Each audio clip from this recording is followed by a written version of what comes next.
Ada pembagian ibadah.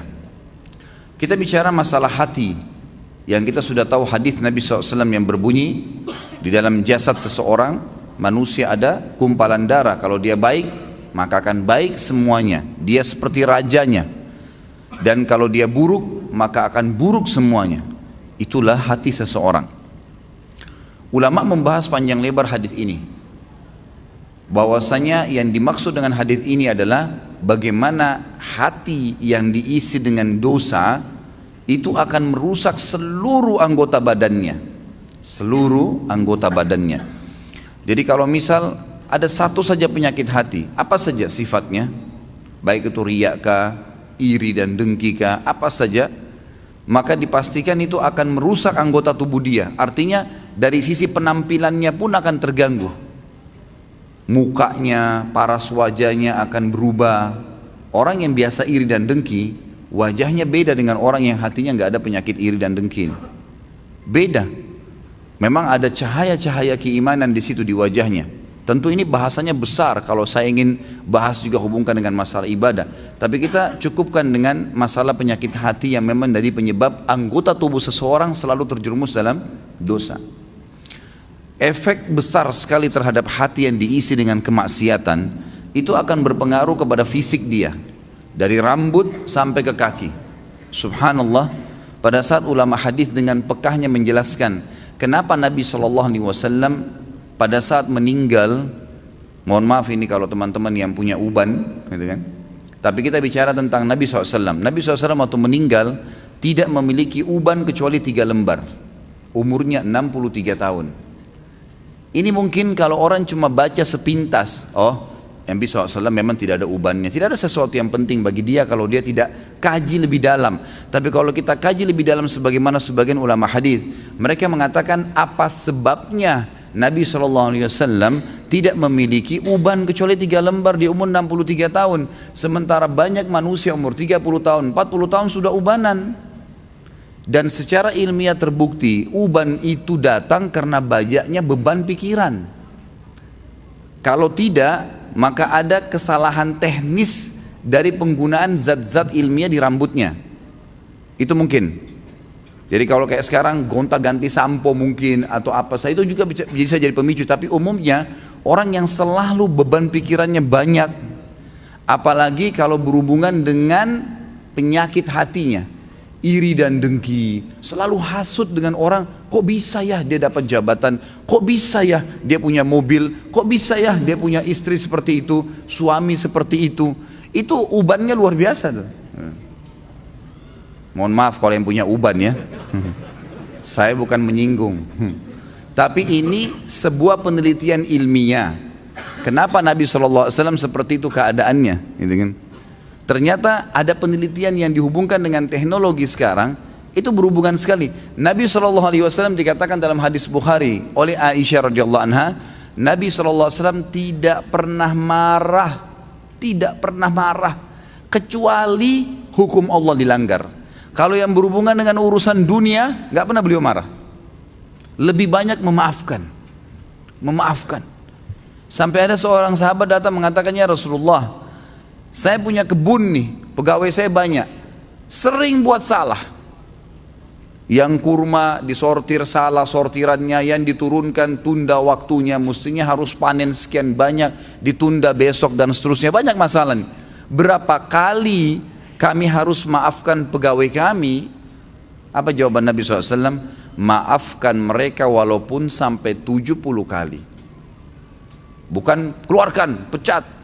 Nabi SAW lebih lari kepada masalah memaafkan. Ternyata orang kalau lebih mendahulukan untuk sudahlah maafin, ya sudah ikhlaskan, semua berhubungan dengan masalah hatinya ini, itu berpengaruh kepada organ tubuh semuanya. Subhanallah, ketegangannya gitu kan, stres, semuanya itu akan hilang karena dia pelongkan. Dan saya sudah bilang ikhwah dan akhwat rahiman rahimakumullah, dalam agama kita kalau ada seseorang berbuat jahat dengan kita, jangan balas kejahatan dengan kejahatan. Nggak boleh orang gunjing kita balas dengan gunjing. Dia dosa, kita dosa, dia dihukum, kita dihukum. Sementara saya sudah bahasakan sering di pertemuan kita, dosa itu pasti punya efek jera yang besar. Kalau kita mencuri 1.000.000, hukumannya bukan Allah akan ambil 1.000.000 dari kita, tapi Allah akan buat kita masuk rumah sakit dibiayai 100 juta. Efek jera dari 1 juta yang dicuri. Sejam berbuat zina, Allah bisa menghukum dia dengan sebulan sakit. Mungkin dia sempat menendang seseorang karena dia anggap dia punya power, atau seekor kucing yang jalan di jalanan karena menganggap iseng, kucing itu nggak ada apa-apanya, nggak bisa melawan saya, ditendang. Pastikan efek jerahnya, satu waktu dia jalan dengan sepatu bagus, jalanannya bagus, kakinya keseleo, 2 minggu sakit. Efek jerah dosa itu besar, gitu kan? Jadi jangan sampai kita menganggap orang buat dosa itu oke-oke saja. Atau antum pernah punya peluang berbuat dosa, misal satu waktu pernah peluang bisa berzina nih dengan seorang wanita yang antum sangat kagumi, atau seorang akhwat kita punya peluang berzina dengan seorang ikhwah yang dikenal dengan kagumi, lalu kemudian tidak jadi. Syaitan membisikkan kita, coba dulu saya zina aja ya, yang penting saya sudah zina dengan orang yang saya cintai, yang saya sukai, toh saya juga sekarang bisa taubat. Keliru. Karena taubat itu hanya membersihkan kita dari hukuman hari kiamat, tapi di dunia harus ada pembersihan, tidak bisa tidak. Tidak ada dosa yang tidak punya efek jerah, mesti ada, sekecil apapun. Tentu efek jerahnya itu sesuai dengan kadar perbuatan, tapi lebih berat daripada perbuatan dia. Dosa seperti segelas racun. 1 gelas racun ini sebenarnya secara medis bisa diobati dengan susu, karena susu minuman yang steril, bisa mengobati racun yang masuk dalam tubuh. Tapi pertanyaannya, apakah 1 gelas racun bisa diobati dengan 1 gelas susu? Jawabannya tidak mungkin. Mungkin membutuhkan sampai 1000 gelas susu. Artinya efek jerahnya besar. Efek jerahnya besar. Maka kata kunci dalam hati seseorang. Makanya kata para ulama, bisikan syaitan agar seseorang terjerumus dalam dosa dimulai dalam hatinya. Selalu hati yang terbisik. Bukan di kuping kita, bukan di luar, di dalam hati. Tuh lihat tuh begitu tuh coba aja, tuh nggak apa-apa. Dalam hati bisikannya. Dan kalau kita tahan juga dalam hati, maka tidak akan ada masalah. Jadi hati ini memang betul-betul raja nih, kata para ulama. Nabi SAW pernah kedatangan seorang laki-laki dalam hadis Bukhari, ya Rasulullah, wasiatkan saya. Nabi SAW tahu orang ini emosional. Kata Nabi, jangan kamu marah. Marah itu penyakit hati loh ya, di hati. Tapi dia teraplikasikan nanti dengan gerakan tangan, ekspresi wajah, tapi dia dari hati tuh. Nabi SAW ingatkan, jangan kau marah, hatimu tidak boleh. Apalagi ya Rasulullah, jangan kamu marah. Apalagi ya Rasulullah, jangan kamu marah. Nabi SAW, kata para ulama hadis, seringkali memberikan nasihat sahabat sesuai dengan keadaan yang sedang dihadapi oleh orang itu. Jadi makanya kita pun sebagai umat Nabi SAW tidak mengambil hukum spontan dari sebuah hadis, karena itu per kasus di zaman Nabi SAW, gitu kan?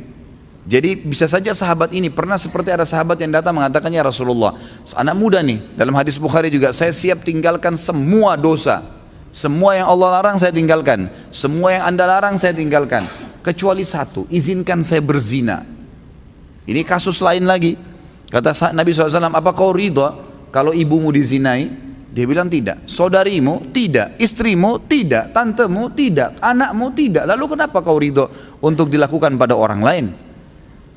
Di sini Nabi SAW mengobati keadaan para sahabat yang sedang bertanya sesuai dengan kasus yang sedang dihadapin, gitu kan?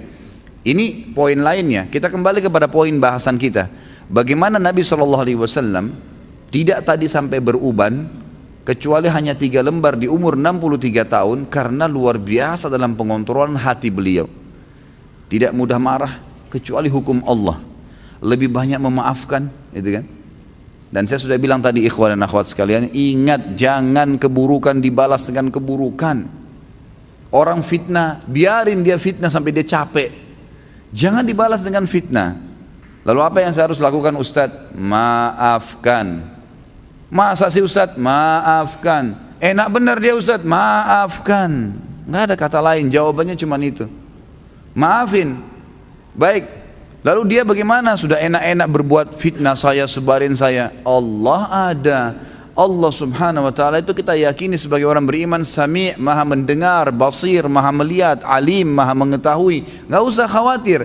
Hukum yang telah Allah turunkan, setiap orang yang berbuat dosa pada Allah, dia kalau tobat Allah ampuni. Tapi kalau dosa berhubungan dengan hak makhluk, manusia, maka dia harus tobat kepada Allah dan meminta maaf kepada manusia yang dia buat salah. Gunjing, fitnah, mencuri, merusak nama baik. Jadi kalau kita begitu difitnah, langsung awalnya kita maafin, udah deh saya maafin. Allah mengatakan wal afina anin nas, hati kita steril kembali tuh. Kita mendapatkan pahala karena menjalankan perintah Allah dan Rasulnya, gitu kan? Dan dia selama dia dalam hukum Allah yang kita yakini, dia selama tidak minta maaf dengan kita, hukuman Allah tetap datang pada dia. Gak usah khawatir, gitu kan? Apa yang kita mesti khawatirkan? Toh dia akan dihukum sama Allah kok. Orang tadi yang menendang kucing dengan menganggap oh kucing ini nggak bisa buat apa-apa, pasti Allah SWT datangkan hukumannya. Jadi kalau antum tiba-tiba jalan baik-baik saja, sepatunya baru, jalannya bagus, tiba-tiba keseleo, coba muhasabah tuh. Biasanya kata ulama, Allah Subhanahu Wa Taala pada saat mendatangkan sebuah hukuman kepada seorang hamba, itu Allah lintaskan di benak dia dosa yang dia lakukan. Subhanallah. Misal ada orang tadi keselio, pada saat dia keselio, aduh sakit, itu terlintas pada saat itu atau beberapa saat setelah itu, apa yang menjadi penyebab dia keselio? Kalau dia jeli dia bisa tangkap tuh. Oh ternyata dulu pernah ada orang yang saya tendang nih, pernah mencuri sepatu, pernah apalah gitu kan, pelaku-pelaku yang dilakukan, maka datang hukuman tersebut. Orang kalau masuk rumah sakit tiba-tiba kemudian dirawat di rumah sakit selama 3 hari harus dirawat, demam berdarah atau penyakit apa saja ya. Kemudian dia pada saat sakit pastikan kalau dia peka, kalau dia kembali kepada Allah, dia bermuhasabah, ya Allah ini apa penyebab dosa saya bertobat sama kamu kalau seandainya ada perbuatan salah, itu pasti terlintas di benaknya apa penyebabnya tuh. Misal tiba-tiba dia teringat, oh dulu pernah dia minum khamar, oh dulu pernah dia buat sesuatu yang haram, terlintas tuh istighfar kepada Allah, gitu kan. Seperti itu. Jadi hati memang betul-betul dikatakan sini mahkota. Dan saya lupa ya, saya tidak tahu apa saya pernah sampaikan di pertemuan lalu atau sebelumnya tentang masalah bagaimana hati itu, teman-teman sekalian, betul-betul harus disterilkan. Seperti sebuah ruangan yang steril sekali, hati itu. Kalau hati ini antum buka seperti ruangan, sebuah ruangan, jendelanya terbuka, pintunya terbuka. Di dalam ruangan berserakan tulang-tulang bekas makanan, baju kotor, makanan-makanan yang sudah basi. Apa jadinya ruangan itu? Masuk serangga dan binatang enggak? Hah? Masuk enggak? Kok cuma ngangguk-ngangguk? Hah? Masuk kecoak, masuk nyamuk, masuk lalat, masuk burung, masuk anjing, beragam macam. Tapi kalau ruangan itu bersih, ditutup jendela dan kacanya, maka tidak akan ada masuk apa-apa. Bahkan tidak ada nyamuk seekor pun, gitu kan. Ruangannya bersih, steril, dipel, disapu, pasangin AC yang bagus, kacanya rapat, pintunya rapat, ada pewanginya, nyaman kita di situ. Ini kalau saya bahasakan seperti hati manusia. Kalau ada penyakit di dalam seperti banyaknya tulang-tulang bekas makanan tadi itu akhi dan ukhti, sedikit-sedikit antum hasut sama orang, sedikit-sedikit antum merasa kenapa orang ini lebih hebat dari saya, kenapa orang ini lebih gagah dan lebih cantik, kenapa orang ini begini, kenapa orang ini, terus dibawa dengan penyakit hati.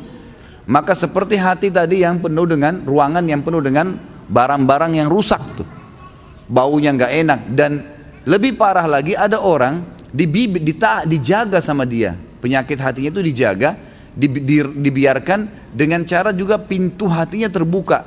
Jadi dia tidak taubat kepada Allah, tidak ditinggalkan, maka setan-setan pada datang tuh, terus menerus datang. Maka harusnya memang ditutup, dirapiin, dipel, dibersihin, steril, kita akan nyaman di situ. Makanya Allah Azza wa Jalla mengatakan dalam Al-Quran, salah satu ciri orang yang akan selamat hari kiamat dengan mudah, bahkan saya bisa bahasakan selamat masuk surga tanpa hisab, Allah mengatakan illa man atallaha biqalbin salim, orang yang datang kepada Allah hari kiamat dengan hati yang bersih, steril, nggak ada apa-apa di situ. Ingat, terus saya ulangi, ingat ikhwan dan akhwat sekalian, jadikan sebagai peringatan bahasa ini, jangan pernah siapkan musuh yang akan berhadapan dengan antum di hari kiamat. Dan yang kedua, jangan pernah beratkan timbangan dosa kita. Itu dua hal antum jaga. Sibukkan diri, lawannya tuh, supaya punya teman yang bisa membantu memberikan syafaat hari kiamat tuh. Artinya berteman dengan orang-orang saleh, jangan orang-orang buruk. Jangan pernah punya masalah dengan orang lain. Sudahlah, gitu kan. Sangat luar biasa kita bersihkan hati itu. Dan juga yang kita sibukkan sehari-hari adalah amal soleh yang memberatkan timbangan amal soleh kita nanti hari kiamat. Jangan dosa yang justru bermasalah buat kita nanti di hari kiamat. Harusnya kita faham poin-poin seperti ini. Para ulama salaf dulu, mereka itu kalau berbicara ikhwah dan akhwat sekalian, mereka hanya mengucapkan kata-kata yang berbau nasihat, berzikir, membaca Al-Quran, atau menanyakan kabar orang lain. Berputar di 4 hal ini. Nggak ada yang lain. Nggak pernah gunjing, nggak pernah fitnah, nggak pernah menghina, nggak pernah kata kasar, nggak pernah. Kata Nabi SAW, laisal mu'minu bit-ta'ani walal la'an. Bukan sifatnya orang mukmin itu ta'an, suka mencaci maki orang, menuduh orang, menyalahkan orang lain, menghina dengan kata kasar dan seterusnya. Dan juga la'an, suka ya mendoakan keburukan bagi orang lain. Baik Ustaz, kalau ada orang kebetulan punya kelebihan di hadapan saya, jabatannya lebih bagus, fisiknya lebih sempurna, secara materi lebih mapan, lebih pintar, apa yang saya harus lakukan? Renungi hadis Nabi SAW yang berbunyi, manusia 4 tingkatan. Yang pertama, Allah berikan kepadanya ilmu dan harta. Luar biasa, sudah cerdas, gagah, pinter, gitu kan? Kemudian kaya raya. Dan kata Nabi SAW, dia habiskan keduanya di jalan Allah. Ilmunya diajarkan, kemudian juga hartanya diinfakkan. Datang golongan yang kedua, yang Allah berikan kepadanya harta. Diberikan ilmu tanpa harta. Berilmu, faham ilmu agama, tapi keadaan ekonominya biasa. Dia lihat orang yang punya kelebihan nih, apa yang dia lakukan? Dia mengatakan, ya Allah, kalau engkau memberikan kepadaku seperti kau berikan kepada dia, aku akan lakukan seperti dia atau bahkan lebih. Kata Nabi SAW, fahuma fi ajri sawa, dua-duanya akan sama pahalanya. Karena memang yang kedua ini nggak punya harta, maka dia hubungkan itu dengan tekad yang kuat, niat yang baik kepada Allah SWT. Kalau dia dikasih, dia akan lakukan. Allah dengan kemahaadilannya berikan. Si yang pertama nggak dizalimi, dia dapat semuanya. Tapi yang kedua diberikan kelebihan oleh Allah SWT karena tekadnya yang baik. Golongan ketiga, orang yang Allah berikan kepadanya harta tanpa ilmu, nggak ada ilmunya, kaya raya tapi luar biasa, cuma nggak tahu mana halal mana haram, nggak pernah tahu masalah urusan akhirat, ada surga dan neraka, nggak pernah berpikir kalau mati di alam barzah nanti akan ada masalah kalau dia banyak dosa. Diberikan, dihabiskan hartanya di jalan kemaksiatan kepada Allah, bangun diskotik, bar, sibuk dengan itu. Kemudian datang golongan keempat, ini yang luar biasa ya. Kejahilan yang luar biasa. Jangan jadi golongan ketiga aja, nggak boleh, apalagi golongan keempat. Orang yang tidak dikasih ilmu, nggak dikasih harta, miskin, ya kan gitu, dan juga tidak ada, bodoh, nggak ada ilmunya. Yang dia jadikan tolak ukur bukan golongan pertama sama kedua, tapi golongan ketiga. Orang kaya raya yang bangun hotel sana sini banyak kemaksiatannya, diskotik dan seterusnya. Orang-orang yang banyak tiap hari bermaksiat kepada Allah SWT, lalu dia bilang, kalau saya punya harta seperti dia, saya akan buat yang sama. Maka kata Nabi SAW, fahuma fi wazri sawa. Ini orang ini sama-sama dosanya. Rugi nggak kira-kira? Udah miskin di pinggir jalan, rumahnya sudah gubuk, nggak ada ilmunya, bodoh. Kemudian di sebelah gubuknya ada orang bangun hotel atau diskotik, keluar pakai mobil Mercy, tiap hari mabuk, berzina, gonta-ganti pasangan. Lalu dia bilang, coba saya kaya seperti dia, saya akan buat sama. Lalu kita yang di gubuk itu sudah susah hidupnya, dikasih dosa yang sama dengan dia, kita nggak lakukan, padahal tekadnya maunya seperti itu. Maka ini kata Nabi SAW, fahuma fi wazri sawa, ini sama dosanya. Jadi selalu jadi tolok ukur orang yang berprestasi dan baik, Allah berikan kebaikan-kebaikan padanya, lalu dia habiskan di jalan Allah. Yang kedua yang kita harus lakukan, berdoa kepada Allah Subhanahu. Tadi bertekad ya, yang pertama. Yang kedua kita berdoa. Saya bilang begini ikhwan dan akhwat sekalian, kalau ada orang yang Allah berikan kelebihan, apapun kelebihan yang kita tahu itu, ilmu kah, materi kah, ya, kelebihan fisik lah, apa saja. Maka saya bilang, misal ada teman saya Ustadz ganteng, ada teman saya cantik, ada teman saya pintar, ada teman saya kaya. Apa yang saya harus lakukan? Bertekad melakukan perbuatan seperti apa yang dia lakukan kalau positif di jalan Allah. Dia bersedekah, kita juga bertekad seperti itu. Dia lakukan apa saja, memang kita tidak punya kemampuan untuk melakukannya, maka kita tekadkan untuk itu, diniatkan dan dilakukan. Kalau betul-betul tekad ya, niat yang diikuti dengan tekad. Jadi kalau betul-betul ada harta memang dia akan keluarkan. Yang kedua, mendoakan dia, ini yang jadi saksi bahasan nih, memperbaiki hati kita. Mendoakan dia agar Allah tambahkan kelebihan itu. Ada orang gagah dan cantik, semoga ya Allah engkau berikan dia lebih baik daripada itu. Lebih sudah kaya, ya Allah berkahi rezekinya. Kalau dia sudah pintar, ya Allah berikan kepintaran tambahan. Loh kok bisa Ustaz? Dia udah kaya kok, dia udah gagah, dia udah cantik, dia udah pintar, ngapain saya doakan lagi? Dengarkan hadis Nabi SAW, hadis sahih riwayat Imam Muslim. Kata Nabi SAW, siapapun mendoakan saudaranya Muslim, maka di atas kepalanya malaikat berkata, walaka mithluhu walaka mithlu. Kau akan dapat sama, kau akan dapat sama. Artinya kita bilang, ya Allah berikan dia kekayaan, sebenarnya kita sedang mendoakan diri kita sendiri. Dan doa ini diaminkan oleh malaikat yang langsung berhubungan dengan Allah Azza wa Jalla. Artinya kita kalau lihat orang kaya, ya Allah berkahi ya Allah, kita sedang minta diberikan kekayaan, tambahkan kekayaan dia. Kita minta tuh. Dan juga kata para ulama, dengan doa ini kalau Allah ijabah, maka selama mulai detik itu, selama dia ya, diberkahi hartanya lebih banyak, semenjak itu semua pengeluaran dia yang berbau pahala kita panen pahalanya, karena kita mendoakan. Jadi ada keterlibatan pahala ke dia, ada doa untuk kita pribadi. Itu kan luar biasa itu. Dan ini semua ujung-ujungnya sebenarnya untuk mensterilkan hati seseorang. Ya kan, otomatis kita jadi tidak hasu sama orang. Oh ternyata dia punya kelebihan, ya Allah sudah kasih, ya Allah berikan saya seperti dia, atau berkahi dia, gitu kan, nggak masalah.